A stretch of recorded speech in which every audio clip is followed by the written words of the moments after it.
galera do Hookah Friends, Guilherme aqui, junto com o Sakamoto, veio de São Paulo aqui pro Narc Shop. Vamos gravar aqui um vídeo, uma entrevista com ele. Então, Saka. Prazer imenso, obrigado pelo convite. Uma honra aqui receber você no canal. Eu que tenho que agradecer, a recepção de Brasília é sensacional. Vocês têm um coração muito aberto, são muito amigáveis. E é isso que Brasília, a minha primeira, e tenho certeza que vai ser a lembrança de sempre, vai ser essa amizade, como vocês são muito receptivos. É aquela coisa, sempre vale a primeira impressão é que chama mais atenção, né? Sim. E é essa que chamou vale, né? De tal forma que eu vou embora, né? Com tristeza de não poder ficar mais, mas com um sorriso enorme. E a gente aqui satisfeito de receber você, o maior canal de arguilha aí do Eu que agradeço. Brasil. Então aí, galera, vamos começar a entrevista. E aí, Saka, primeiramente, você é de São Paulo. Como é que você entrou no mundo da arguilha? Vamos lá. Hoje eu tenho 25 anos, né? Eu entrei quando eu era apenas uma criança, mas um jovenzinho, né? Eu continuo sendo um jovem, uma eterna criança. Mas aos 16 anos, quem me apresentou o arguilha foi um amigo, né? No caso, ele tinha descendência árabe, né? Ele era armênio, no caso, mas era mais um arguilha chinês, né? Não tinha tantas... Há 9 anos atrás, as possibilidades eram muito escassas, né? Então ele me apresentou há 9 anos e ao longo do tempo fui me interessando, querendo saber o que cada parte significava no arguilha, por que de comprar o produto de um valor X, Y, Z. Então foi uma evolução baseada no quê? Em interesse e curiosidade, que acredito que seja a forma que todo mundo pensa, o amante de arguilha, né? É o que faz evoluir, né? Acho que a maioria começou com China. Eu também mesmo comecei com China. Chininha fumava um carvão de pólvora, Afzal, que é a clássica que todo mundo... Quem nunca, né? A pergunta é, quem nunca? Ninguém pode falar que nunca jamais fumou carvão de pólvora, Afzal. Quem nunca viveu isso... Tá mentindo. Tá mentindo ou não viveu que eu falo, o arguilha sempre vai ser um estudo. Sim. Então para você saber aonde chegou, você tem que saber como começou. Sim. Tá? Então essa é a forma que eu penso. Você tem que viver todos os momentos do arguilha para poder entender melhor. Não que se você não fumou com China, que você não curte, que você não ame, mas acredito que seja importante para o seu crescimento como fumante. Você até vê a diferença, né? Começando no China, à medida que você vai pesquisando para tentar evoluir, ter mais conhecimento, você vai vendo a diferença que faz, né? Ter as peças certas, as peças do seu gosto, enfim. Correto, é isso mesmo. É isso mesmo, concordo. Procurar saber sempre. Sempre. Já que falou aí que começou aí no Chininha, qual foi o seu primeiro setup? O primeiro setup foi um arguilha chinês.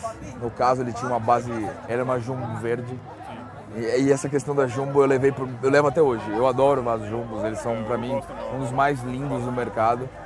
E chegaram, né, a gente tem hoje as borros, uma qualidade impressionante. Mas eu lembro que era aquele arguilha chinês, né, pratinha, uma base verde. E o rocha era verde, né, para combinar. E não era alumínio, né? Eu usava aquela telinha junto com o abafador, né? Sim. Eu ainda não consigo encontrar tanto quanto antes, mas esse foi o meu primeiro setup. O que eu vejo mais hoje do China é uma parte de metal e o acrílico colorido, né? Isso. O vidro, eu vejo bastante disso. Isso. E esse foi o meu primeiro. Por mais que a gente estava falando antes, né, de futebol, eu sou corintiano. Meu primeiro setup era de palmeirense, né? Eu sou São Paulino, eu era preto, então comprava também setup corintiano. Pra ver que a gente viveu o início aí como você vê que não importa muito no arguilha, cor, aquela coisa. O que importa é você gostar de fumar. Sim, porque não faz sentido também você fumar sem gostar. É uma coisa social, a arguilha é uma coisa social, mas também com toda certeza. Se você não gostar, fica aquele negócio, você é meio sem graça. Exatamente. Fica uma coisa esquisita. Fica mesmo. Seguindo aqui a pergunta, quais essências você costumava fumar? Na época, eu lembro muito bem. As marcas eram Almaçá, Amarém e Afzal.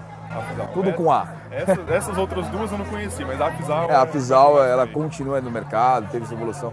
Mas a Almaçá tinha 2 sabores que eram muito específicos, que era Red Bull, né, energético, e também ginseng. Ginseng, que volta no Guaraná. Isso. E do Afzal tinha ali chia, tinha blueberry, tinha até uma mentinha. E, cara, eram coisas muito boas naquela época. Sim, porque naquela época era o que mais tinha, o que você mais via nas lojas.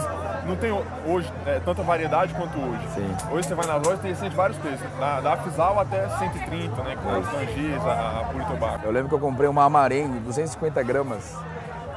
Na época saiu R$30, eu reclamei muito. 250 gramas, 30 Era reais. uva. Então pensa aquela uva mesmo, aquela ruim.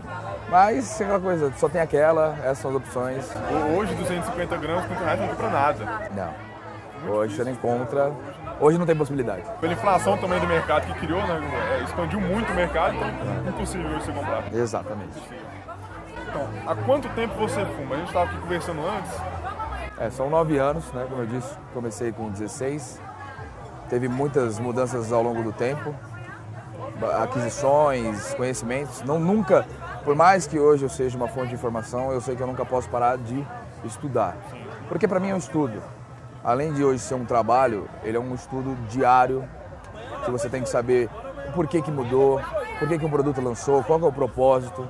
Você tem que saber tudo, se você quer se inteirar, ser uma fonte de informação, ser um comunicador. Porque não basta eu chegar e falar para você, ó, o sabor é uva, a fumaça é tal. Não, o que é a uva? Quais são as possibilidades de uvas que você tem, até mesmo no dia a dia? Que uva você come? Uva verde, uva roxa? Uma uva de outra cor. Você fuma é diferente da uva, por exemplo, que você come. E você explicar isso para um paladar, né? Por exemplo, pode ser que você não goste de uva e eu gosto, pode ser que você goste de limão e eu não goste. Então acho que é sempre um estudo, e são 9 anos que a cada dia é mais, a minha felicidade só aumenta e a satisfação também, eles caminham lado a lado. Você falou, né? Conhecimento nunca é demais. Já que você passando informação com seus vídeos, você tem que saber o que você está falando, até para passar a informação correta. Com toda certeza. Acredito que essa seja, quando eu estudei, né? Eu sou formado em rádio e televisão, a informação ela você precisa passar ela de uma forma inteligente. Você tem que saber como passar isso para quem está te escutando, para quem está te ouvindo, para quem está te assistindo. Passar informação. Não é só ler um texto, é passar uma mensagem. Esse é o X. Por isso, às vezes também é o diferencial do seu canal. Isso. Um dos canais mais visualizados do YouTube sobre arguilha do Brasil, se não mais, por exemplo, formado em rádio e televisão, você sabe já como é que passa a informação, sabe a maneira de interagir com o pessoal, né? Sim, eu já errei bastante até chegar. É claro que eu sei que tem muito a melhorar, mas já errei bastante. Então os erros me ajudaram a chegar onde eu tô. Sei que não é o máximo do máximo, nem quero ser o máximo do máximo, quero ser só eu fazendo o que eu gosto e passando a mensagem que eu acho mais adequada. Primeiro uma pergunta, como você começou no YouTube e o que sua família diz sobre isso? Né? Por uma experiência pessoal, eu sei como é que é, porque meu pai e minha mãe falam que isso faz mal, me aconselham aquela parte de família. Né? Coisas de família, Coisas de pai. De família, exato. Vamos lá, entrei no YouTube por quê? Blog do Arguile, né? Principal fonte de informação em meados de 2010, 2009. E aí o Vinícius Gregorasso, um grande amigo que eu tenho até hoje, que eu criei através do Arguile. Um dia ele estava gravando e ele precisava de alguém para gravar.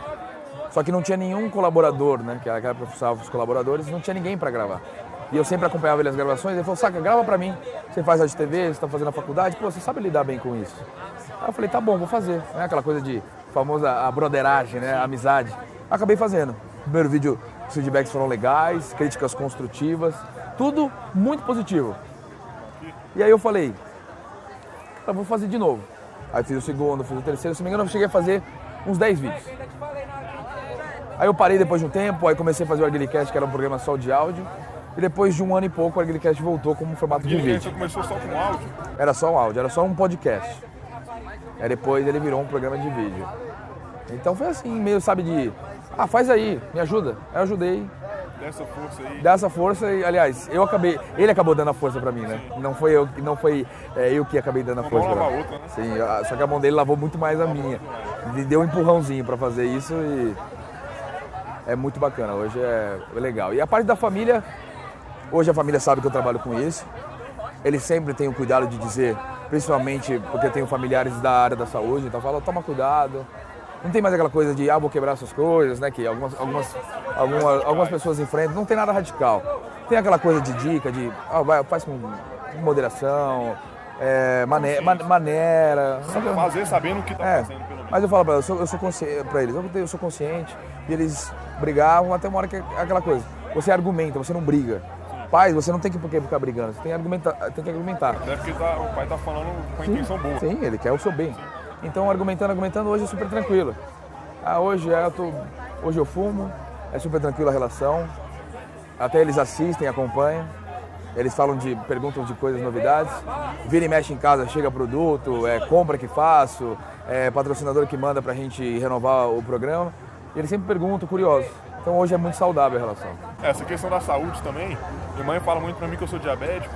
Há pouco tempo eu descobri, em outubro do ano passado, Correto. com 1 ano. E pra quem fuma, pra quem tem diabetes, o fumo é uma coisa a mais pra se preocupar, né? Com certeza. Mas eu falo pra mim, ficar tranquila que Eu vou me cuidar, fazendo, né? Me cuido muito bem, sou bem consciente do que eu faço. Legal, isso é importante. Sim. E última pergunta aqui, uma pergunta mais polêmica, uma coisa que todo mundo está falando agora, muita gente brava com essa informação que boa parte da mídia está passando. O que você acha dessa informação, de que uma sessão de narguilé é equivalente a 100 cigarros? Para começar, não existe nada formado que diga uma experiência própria de arguile. Tem de cigarros, mas não tem de arguile, sobre como é o uso e a equivalência em relação ao cigarro. Primeiro, eu acho que falta o quê?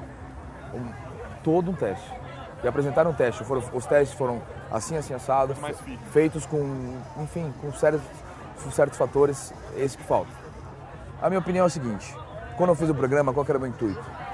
Eu tenho o meu tipo de produção, assim como vocês têm e os outros canais têm, mas a minha função não é ser o Sakamoto, o cara legal, o cara bacana, o cara que dá risada, mas não, o cara que mostra que a arguilha é coisa séria, que tem gente trabalhando e trabalhando muito bem, tem gente pagando as contas, criando família através disso.